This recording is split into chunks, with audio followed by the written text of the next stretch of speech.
The award-winning Rebel Republic. Now available on Spotify,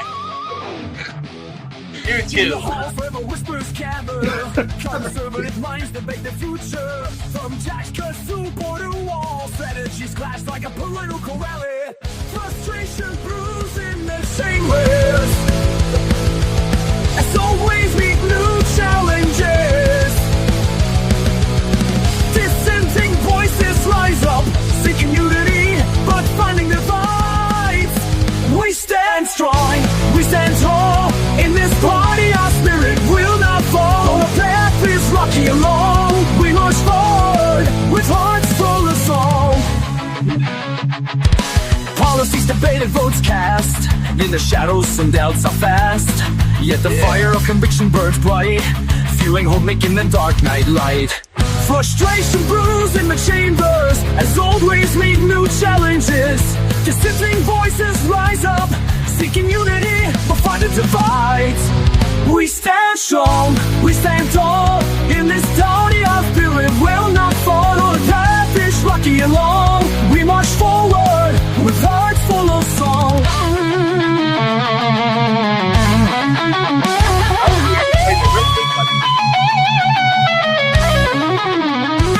Through the storm, we'll find our way.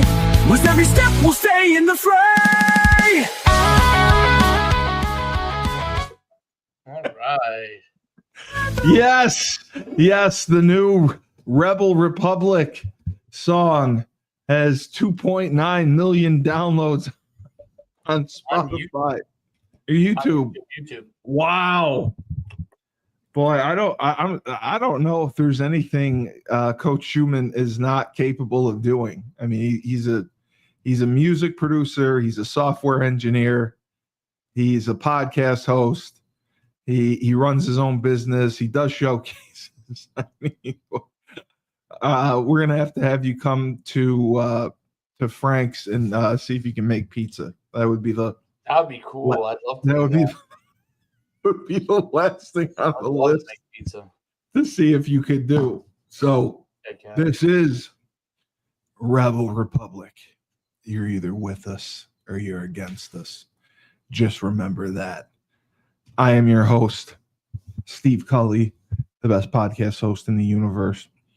And we are the #1 political talk show in all of Massachusetts, in all of Vermont, in all of Maine, in all New Hampshire, in all Rhode Island, Delaware, Connecticut, New York. It doesn't matter.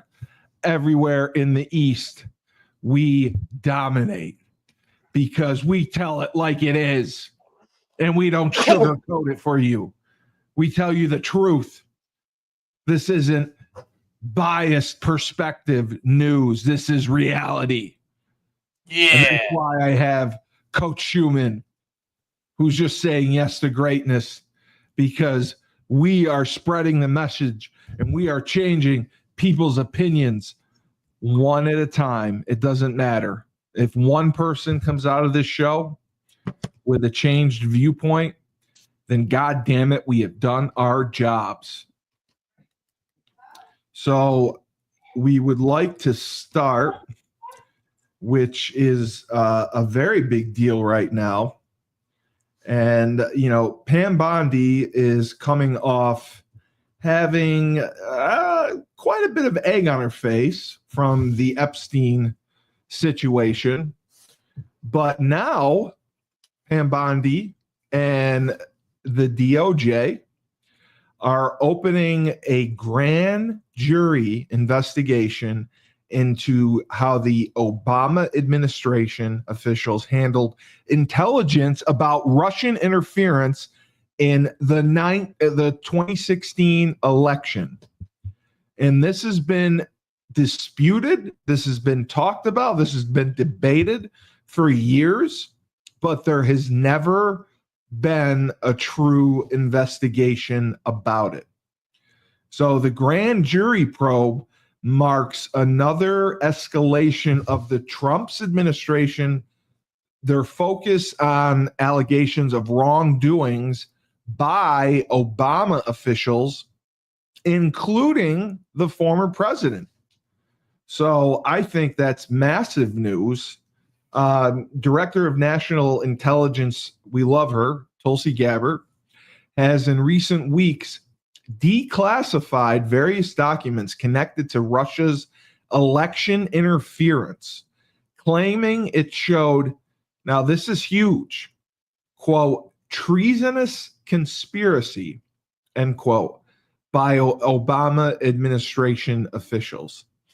Following the compelling case outlined by DNI Tulsi Gabbard, which exposed clear and blatant weaponization by corrupt intelligence officials acting at the behest of the Democratic Party and likely former President Obama. The administration remains committed to conducting a thorough investigation, White House spokesperson Harrison Field said in a statement. This effort aims to provide American people with the truth about the extent to which the former government officials worked to sabotage the Trump administration and undermine the will of American people in a clear attempt to subvert our constitutional republic. So, wow. To me, this is just wow. Because, Dave, if they're going to go back 10 years and look at what happened in 2016, then obviously 2020 is going to be next. Because we've looked at the 2020 numbers. It doesn't add up. You're right. The number of people who voted overall was completely off, because I believe it was the most people who voted in American history. Yeah. And you know, Trump During COVID, when everybody was scared to leave. Well, my friend, I'll even say his name, DJ Crandall. Fuck you, DJ. DJ is a huge Trumper and a big conspiracy theorist. He believes that COVID obviously was produced and sent to the United States purposefully because it was an election year, and it was simply to sabotage Donald Trump and his chance at re-election. He believes this because it caused the mail-in voting to spike.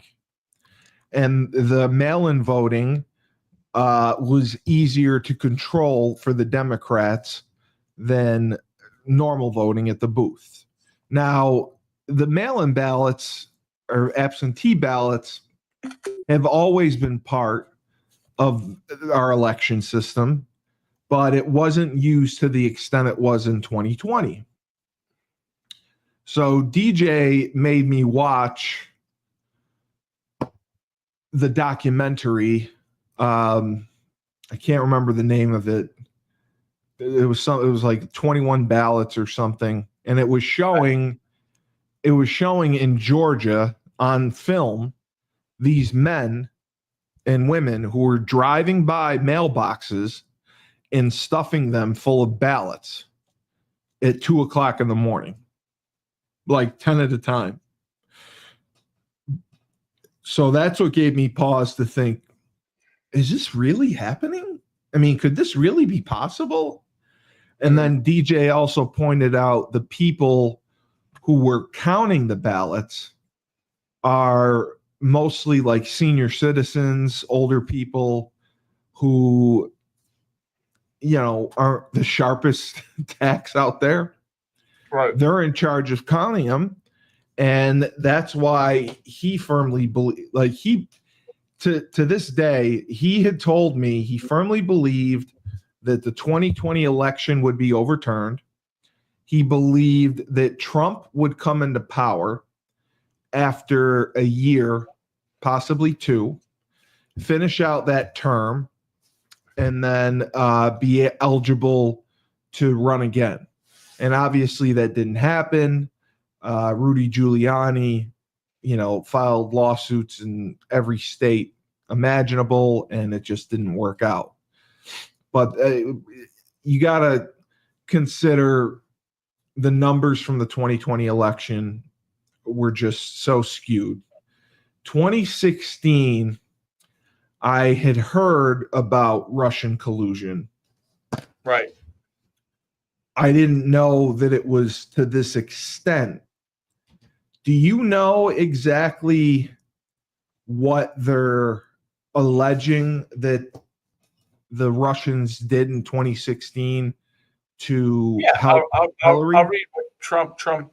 So on July 22nd, 2025, President Trump, supported by his Director of National Intelligence, Tulsi Gabbard, accused Barack Obama and senior Obama-era officials of orchestrating a coup or committing treason by allegedly fabricating or politicizing intelligence about Russian interference to undermine Trump's 2016 campaign and presidency. Oh, okay. So they're saying that. And they have documents. They say they'll release it. DOJ grand jury investigation on August 4th. That's today, 2025. U.S. Department of Justice under Pam Bondi formally opened a federal grand jury investigation into whether Obama-era officials like James Comey, James Clapper, and John Brennan promoted a false narrative linking Trump to Russia.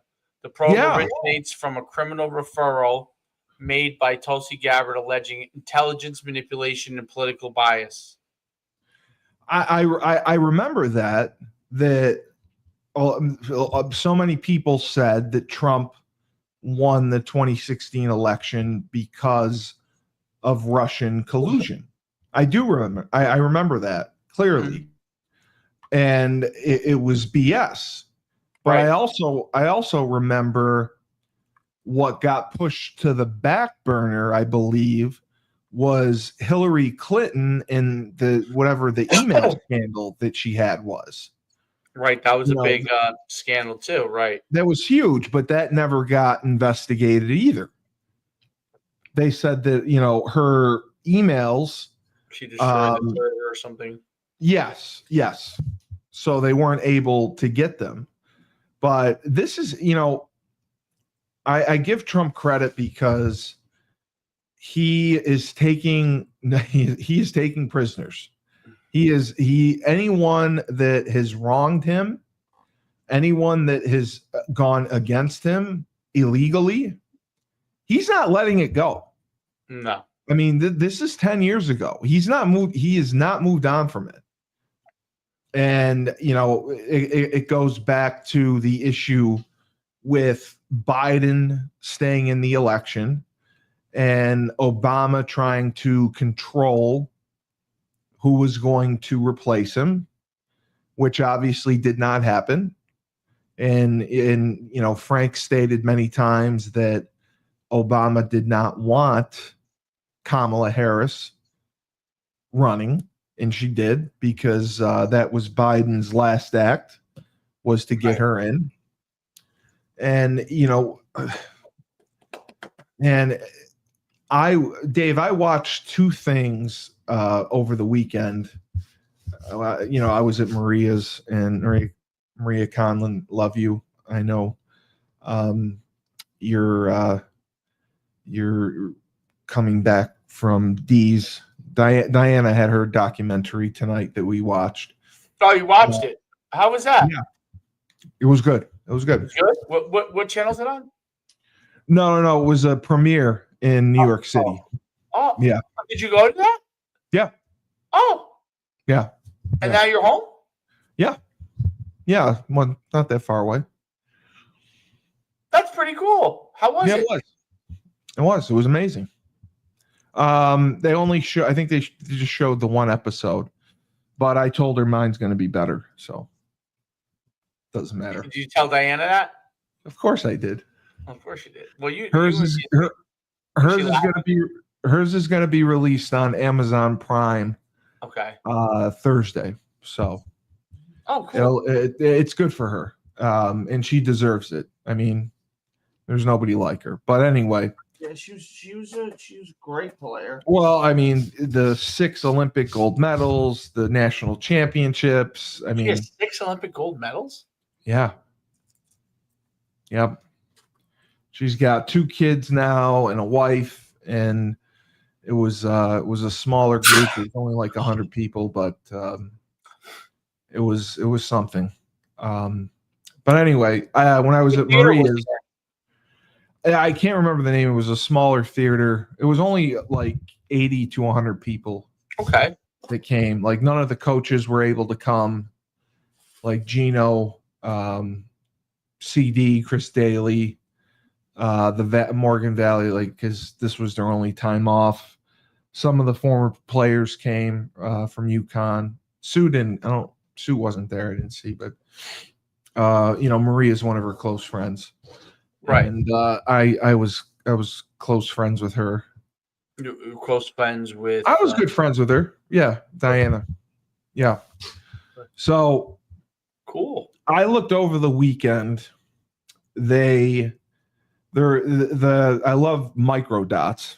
Microdots showed election coverage this past year, Trump versus Kamala on MSNBC, and it showed how completely biased they were. And I watched the video. It was like 15 to 20 minutes long, and it blew my mind. Because they were doing everything possible to say, oh, Kamala's okay, don't panic, she's going to come back, she's going to win, everything's going to be fine. And it just showed Trump winning state after state after state after state. And then they're like, well, no, she just needs to win Pennsylvania and North Carolina and Georgia and she'll be fine. But the bias and the hatred towards him was unbelievable. And I don't watch the news. So I don't know how bad it can be. I know, my father is very specific on what he watches. He won't watch NBC. Think about this. They probe Trump on this. You know what I mean? Like, it's all false. Like they no, of course it was. They tore up his home. I know. They went to Mar-a-Lago. Yeah. Witch hunt. So it was a witch hunt. It was awful. It was deplorable what they did. And without any evidence, it was all hearsay. It was like me saying, yeah, Dave is being funded by China, and the Fed showing up at your house. That'd be great if I was funded by somebody. I know, right? At this point, I might take China. I know, right? We would take China. China says, "Here's some money." We'll say, "Sure."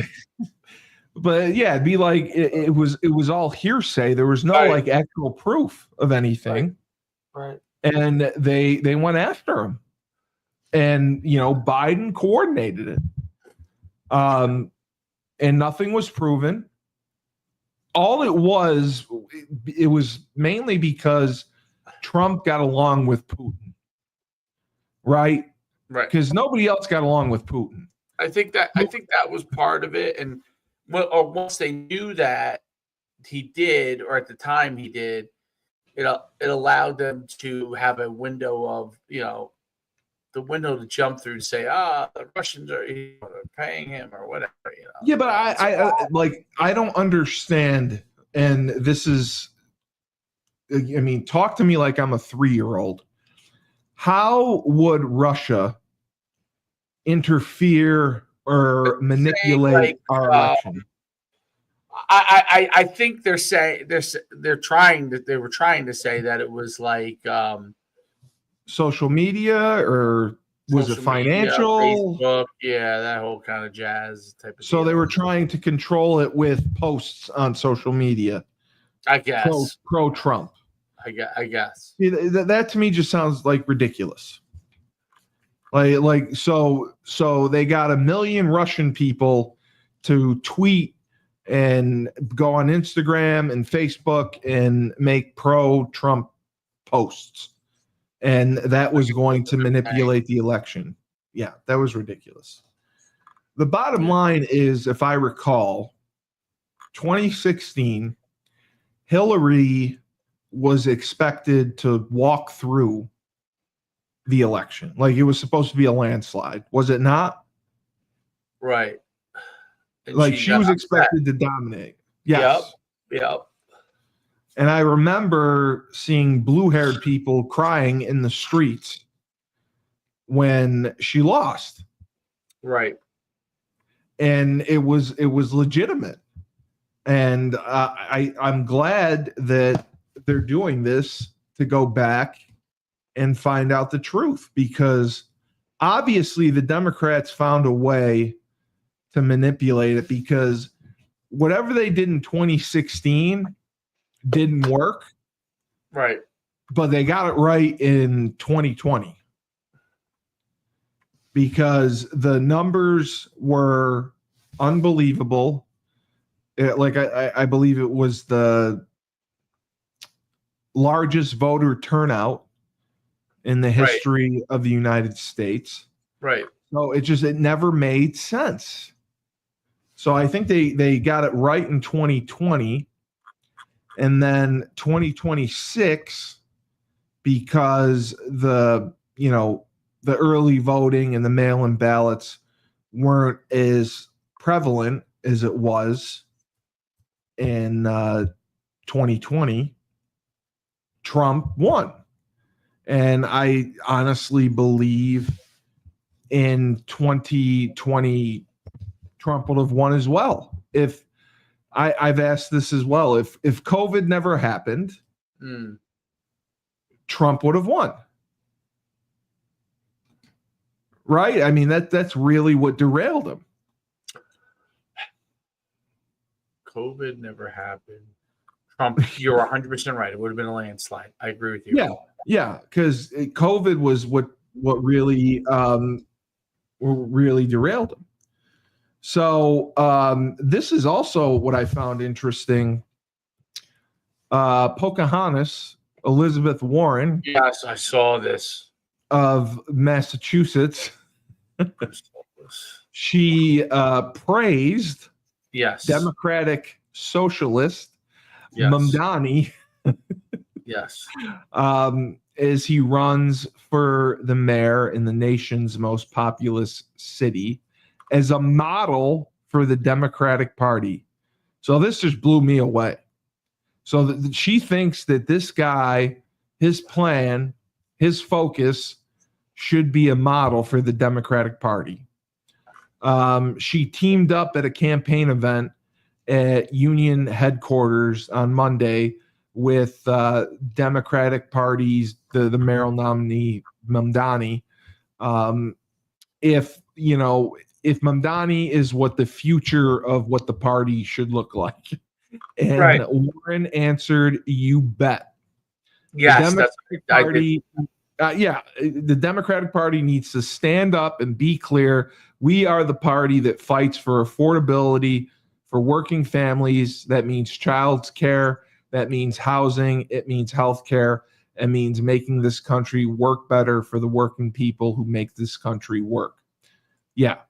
How about this? Fuck you. That all sounds great, Dave. Yeah. It sounds great. But the reality of the situation is, who's paying for it? The affordability for working families, child care, housing, health care. It doesn't come for free. Somebody pays for it. And the person who pays for it is you and myself with our tax dollars.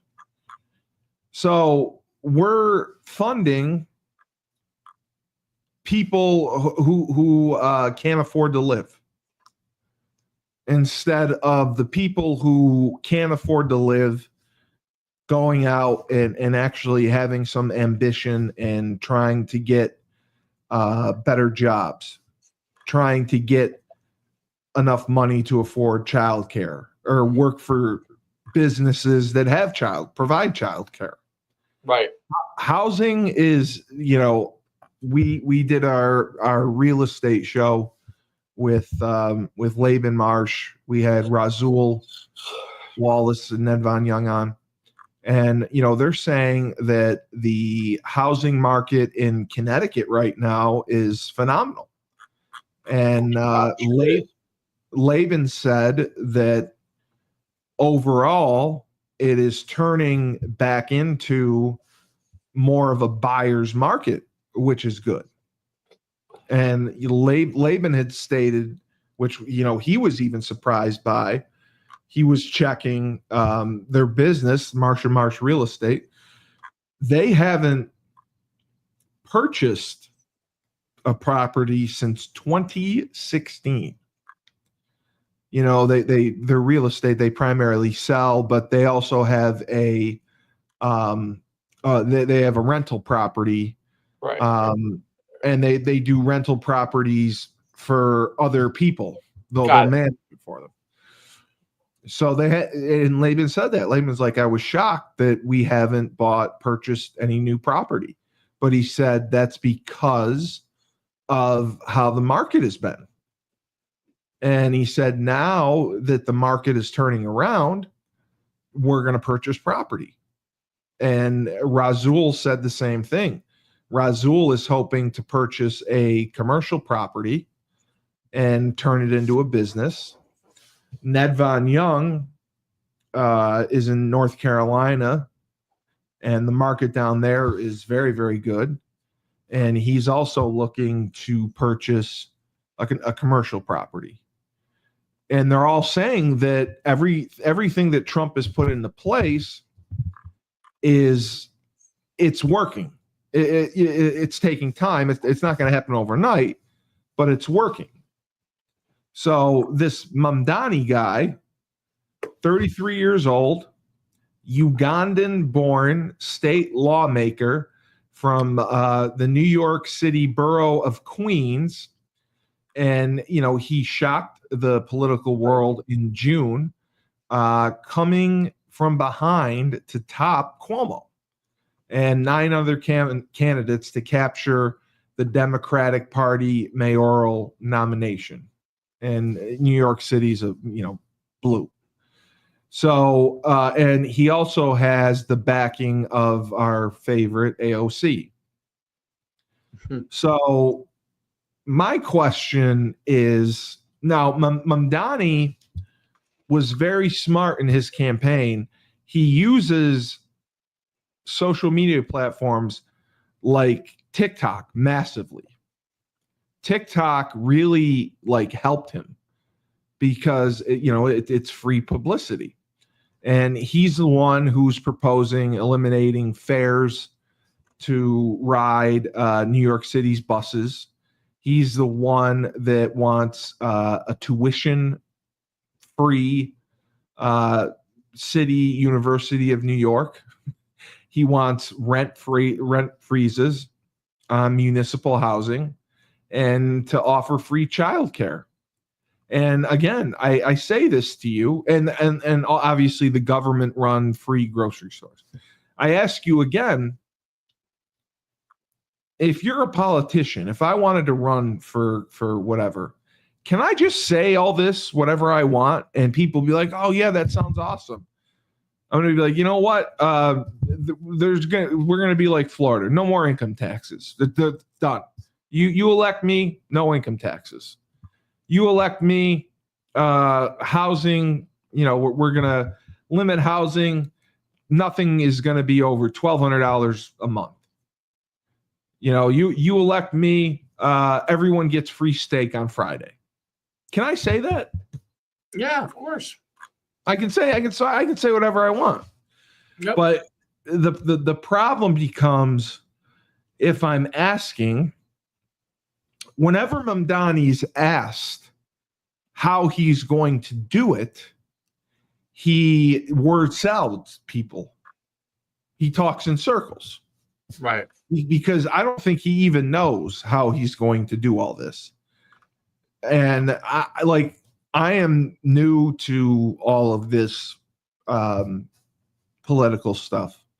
So you can say whatever the hell you want. And then you get elected and you realize, oh crap, I can't do this. And you have to stick to what has been working. And in my opinion, Mamdani saying all the right things to get himself elected, but for what he wants to do, like, he defunding the police. He wants to kick ICE out of New York City. Like, is that all possible?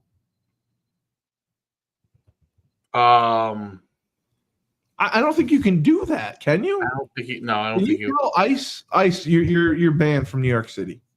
Yeah, no, I wouldn't. Like, you can't do that. You can't, like, you want to defund the police? What just happened last week in New York City, Dave? Yeah, horrible. Absolutely horrible. There's a shooting. Absolutely. Yeah. And I believe 2 police officers were killed. So your answer to that is to defund the police. So if we defund the police, instead of the guy killing 4 people, maybe he kills 20. So it's going to be interesting to see. Cuomo is still running as an independent, and I have asked this question to Frank. I've asked this question to you. I've asked this question to my father, and you've all given me the same answer. Cuomo, if he did not get into the scandal that he got into in 2021, there's no way Kathy Hochul would have become mayor. She had no ambition, governor. She had no ambition. She had no plans or ambition to become governor. Correct? At the time. At the time, right. And Cuomo, had he not done that, most likely would have won a 3rd term as governor in 2021. Would he not have? Yeah. That's my point. Instead, so we got this Hochul lady who's a clown, who doesn't know what she's doing. And, she's borderline a communist herself. And we're stuck with her because of Cuomo's antics. And, like, I don't know this. I thought Cuomo did okay during COVID. I thought, he would come on at noon and he would give updates and he would give good information. And I thought he did a good time. I thought he did a good job really bringing New York State together. Could Cuomo be? I mean, he has the experience, and that was the one thing Senator Griffo talked about. You need experience in running a city. He was talking about all the things that go into it, just like, garbage pickup and everything like that. Mamdani has zero political experience. That's like I said, it's like, it would be like electing me mayor of New York. Like, how would he know how to run the largest city in the world? We're going to give the largest city in the world. Just think about it in your head. Think about it. The largest city in the world to a 33-year-old who's in Bollywood, who's a rapper, who you said has never worked. He has no political experience. He can't run a lemonade stand. How's he going to run the biggest city in the world? I could just see, like, how we did the show Friday on Son of Sam. Yeah. The Bronx, New York City was at its worst. The Bronx was literally burning. They had a garbage crisis. There were there was crime rampant. If you ask any of the police officers, the murder rate was through the freaking roof. And, it took them several years to get it back on track. And then, obviously Son of Sam comes along, 76, 77, and he's the murderer. And I could see that happening if Mamdani's elected. He defunds the police. He gives everyone the free child care and health care, and you can ride the buses for free. The money for that is going to come from somewhere. And like you said, it's going to come from defunding the police. And if you defund the police, what's going to prevent another nutcase coming from Nevada to shoot up New York City?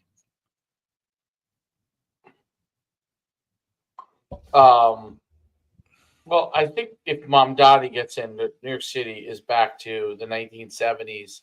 Yes. And they might as well call Kurt Russell and see if he has some time to try and escape from New York. So, I mean, that's what it would become. And I think that would be a major, major problem. I don't know. It's just the way I look at it. And Elizabeth Warren is supporting him. A lot of, yeah. So the other thing I wanted to ask you about, because I saw this last week and I was intrigued by it. Trump signed an executive order basically to clarify NCAA athletes' employee status. Now, I didn't know this, but an executive order is not a law. It's got to pass through the Senate and the House and all that stuff. But he set out this order for specific guidelines to preserve scholarships based on an athletic department's annual revenue.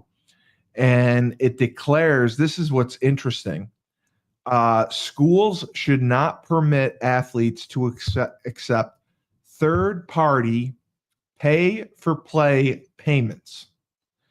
The order states that Secretary of Education Linda McMahon, WWE, should use future federal funding decisions, among other tools, to force schools to abide by the administration's policy. So basically the way that I read it was, if you don't follow this order, the schools are not going to get federal funding. And this was passed basically because the NCAA has lost in court every time. Right. Every time. So the NCAA always has prohibited pay-for-play payments from third parties until the last several years. College sports leaders have struggled to find ways to stop boosters at the industry's wealthiest schools from paying athletes via contracts that are endorsement deals on paper, but function as salaries. Right. So it's like, if you get, he was trying to, the way I understood it is, if a car dealership hires a kid to do endorsements and commercials for them, that's okay. But these boosters who have put together collectives to pay players without them actually doing third-party work is elite. He doesn't want. He basically said endorsement deals from third parties should continue to be permitted so long as they reflect a fair market value. So the Power Four conferences launched a new enforcement agency this month, the College Sports Commission. An effort, see, this is what I think is impossible. They're trying to vet all third-party deals athletes sign to make sure they are reasonable payments for endorsements rather than veiled pay-for-play arrangement. So I don't know how they can monitor that. Like, we talked about the quarterback from Tennessee who left before the spring game because his father wanted more money. And this was a kid who was getting paid from his senior year in high school on. Right. And he was getting $2.2 million a year. And then he just bounced from Tennessee. He wanted $4 million. So they're trying to say that they need to be paid fair market value. Who determines fair fucking market value? How do you determine that? And on top of it, the association, the power conferences formally agreed to an antitrust settlement in June that allows schools, we talked about this, to pay $20.5 million directly to their athletes this coming year. Right. And the only conferences that can really afford $20 million a year are the SEC and the Big Ten. Right. 20 million's the cap. And that's for all athletes. So Trump is trying to allegedly he's doing this to save women's sports, because in the end, the sports that generate revenue, the players who generate revenue are going to benefit from this. The sports that aren't are going to get cut because there's no point in funding them. And he took a lot of criticism for trying to intervene. There was an attorney. Oh, that's who it was. It was Steve Berman, who's one of the plaintiff attorneys for the antitrust settlement for the players, said, plain and simple, college athletes don't need Trump's help. He shouldn't be aiding the NCAA at the expense of athletes. As a result of our case, college athletes are now free to make their own deals. For Trump to want to put his foot on the deal-making abilities is unwarranted, and he flouts his own philosophy on the supposed art of the deal. And, Charlie Baker is the president of the NCAA, and he basically said, like, we need help from federal lawmakers to create a competitive balance in college sports.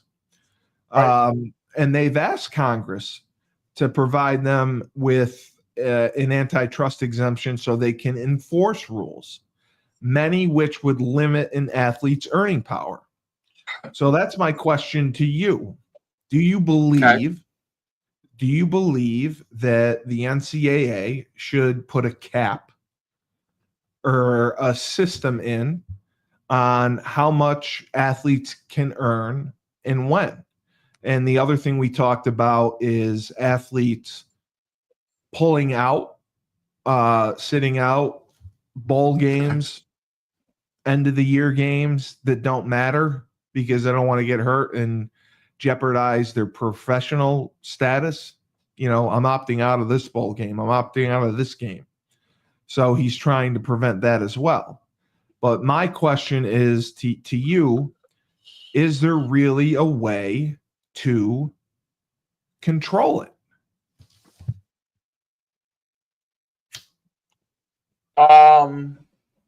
Is there a way to control it? Can you say, okay, they really can't say an athlete can only make $10 million. That's the max. You can't say that. Like, so that's antitrust. A pro athlete, well, depends on what they set up. So they would have to set up a structure, right, that would say there's a cap here for this league, quote unquote. But they don't have they have at $20 million. That's the cap on what the school can pay. There's no cap on third party. The NFL, they don't cap like Aaron Rodgers from getting an endorsement deal. Exactly. They can't put a cap on, Nike paying a college athlete. I know what Trump's trying to do. I don't know if that's capable of being done. feasible. Yeah. Yeah, I don't think it's feasible. Trying to I- stop I- pay for play. I like that. I like that he's trying to get involved because I do believe it's getting out of control, and we're gonna see, like, we were talking just about the UConn guys and the number of kids who've transferred 3 and 4 times, and they're doing it because they're chasing the money. Right. And to me, that, I mean, that makes college sports, to me, I understand some people think it's more exciting. To me, it makes it less appealing because it's basically you're bringing in a mercenary for a year to play for you. There's no loyalty, there's no, like, you and I talked about what both brought us to the University of Connecticut was the culture, was the players. And it was guys who had played together for years and, developed a brotherhood. I don't think that's going to happen anymore.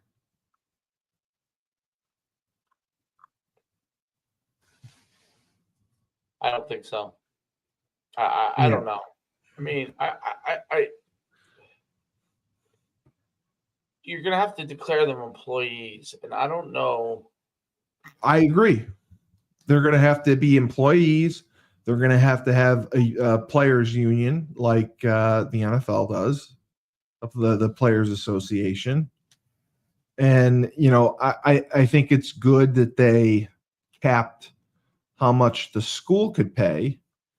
But in my opinion, it should be one or the other. I understand that, like the SEC and the Big Ten have billion-dollar television deals and make a ton of money that way.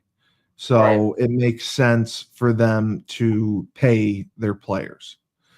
The ACC, the Big 12 do not have the television deals that the SEC and the Big Ten do.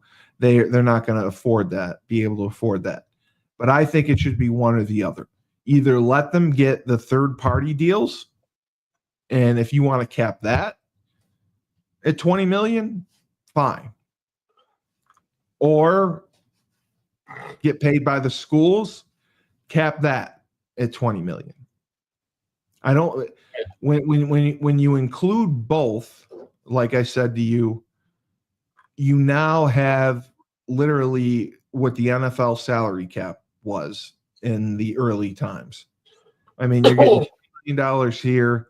You're probably paying $20 million out of pocket for NIL deals.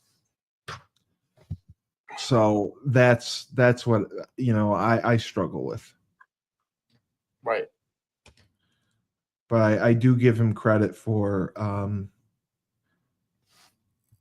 getting involved. The other thing I thought that was funny, and we talked about Texas and the guy that went ballistic during the redistricting.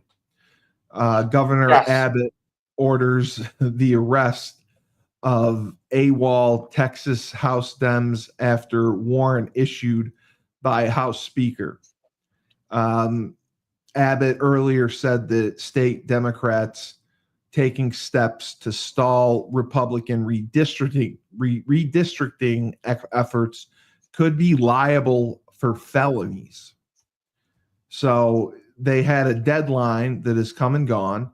The Speaker of the House, Dustin Burrows, announced this afternoon he would sign arrest warrants against any absent Democrat lawmakers if authorized by a vote of the chamber. Shortly thereafter, the House did approve warrants, and Governor Abbott swiftly called on the Texas Department of Public Safety to arrest delinquent Texas House Democrats.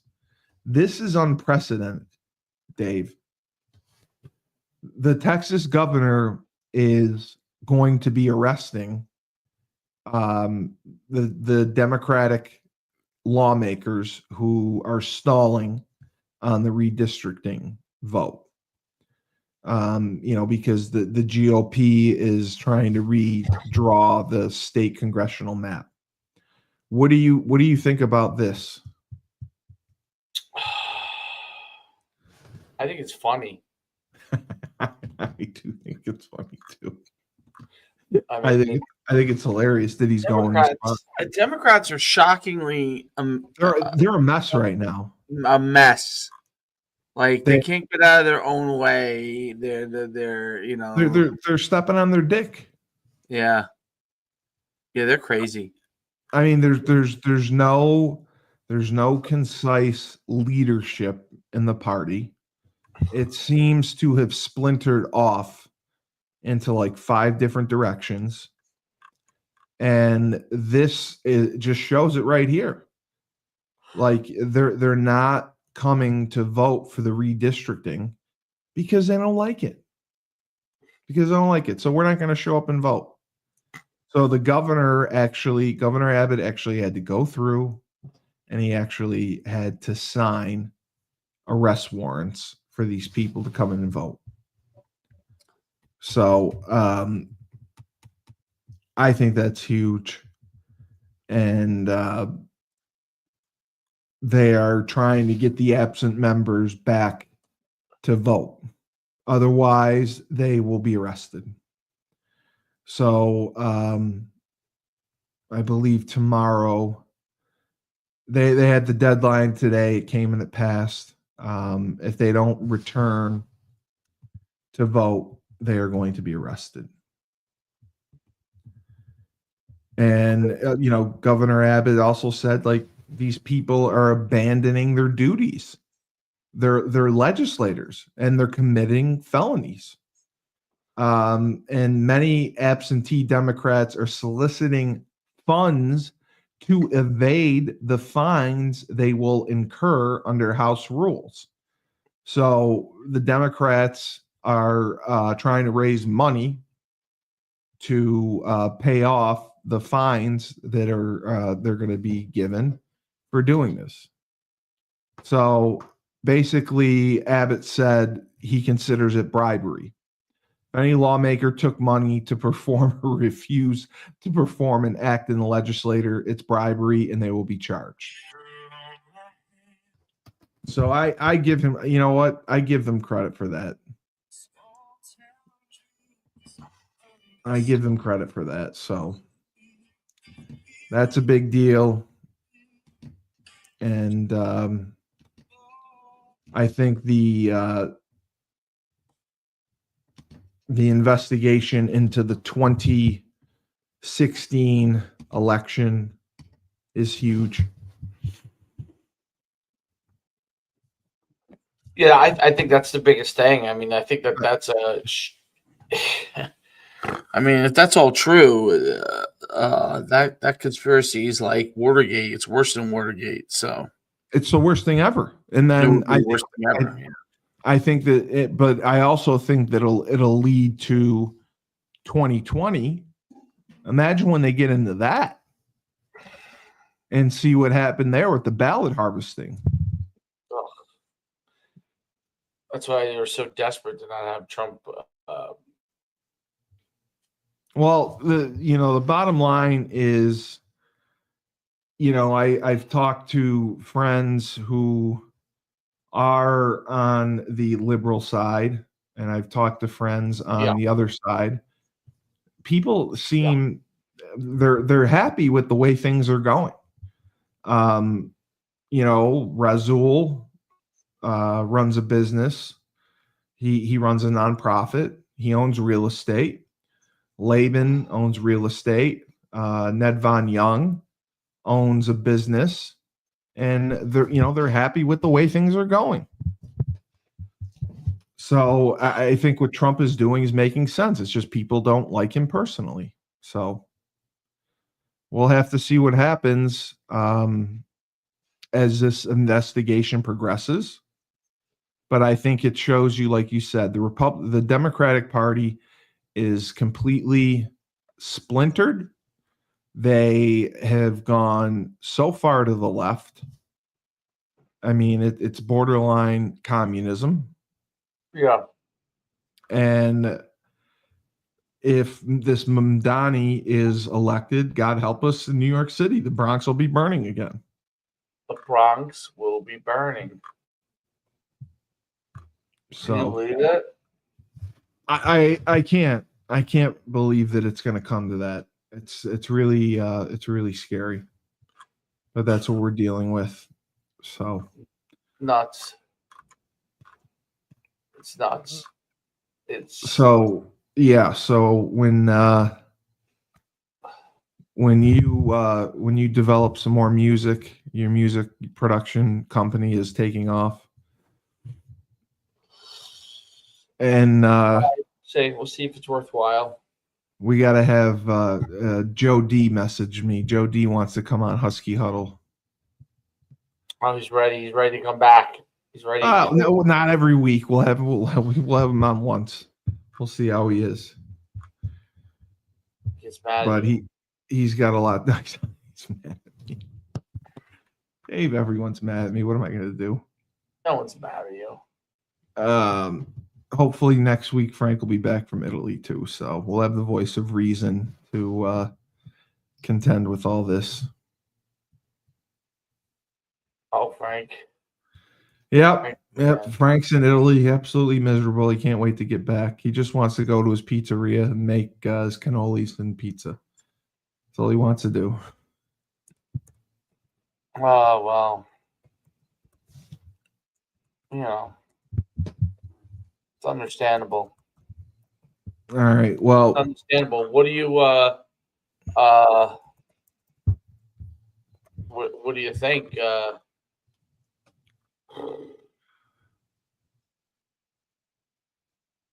what do I think? Yeah.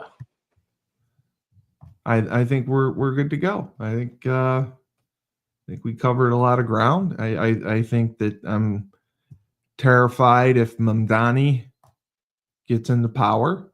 Yeah. I like that Trump is trying to do something with college sports. I'm glad that he's investigating the 2016 election.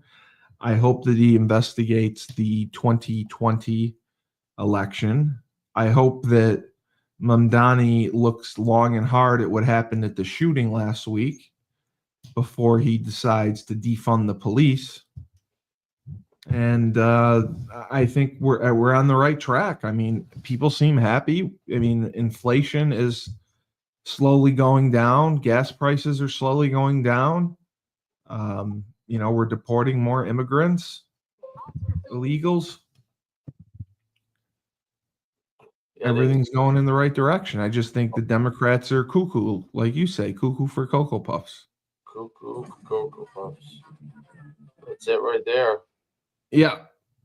There's nothing about that ain't true. So yeah, so we'll talk next week. Frank will be back, and we'll see what happens. You Good can. stuff. And did you do money line today? Yeah, I did. Who'd you do it?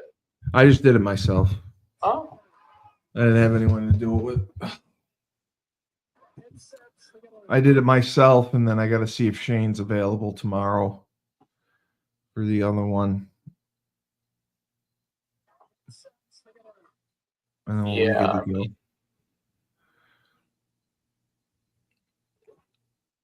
So I'll say it. This is Rebel Republic. Just remember, we tell it like it is. We tell you the truth. We are unbiased.